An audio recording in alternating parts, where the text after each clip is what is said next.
Today, I will be going over how to plant a tree.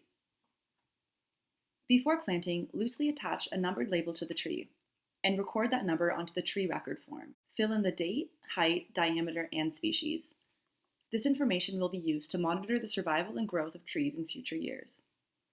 When digging your pit, consider how big the root ball is. The pit should accommodate so that the root system is not cramped vertically or horizontally. Separate the humus and A horizons from the mineral subsoil as you dig in order to reassemble them properly when you refill the pit.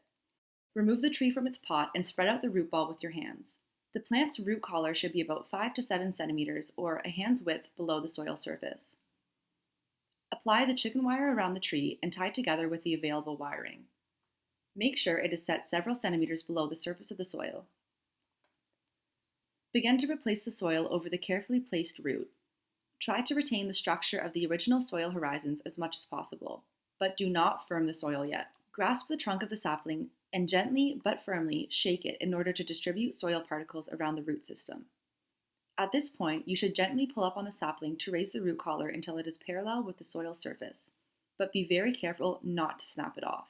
After ensuring that you have planted the sapling straight, firmly tamp with your foot around the edge of the newly planted tree. Water your tree heavily, with at least 1 bucketful of water, in order to ensure percolation to the roots. Mulch a 25 centimeter radius around the tree to a depth of 10 centimeters. You will need 2 buckets full of mulch for this. Keep mulch 3 to 5 centimeters away from the trunk to avoid rot and allow for extra rainwater to penetrate the soil close to the roots. Thank you for watching.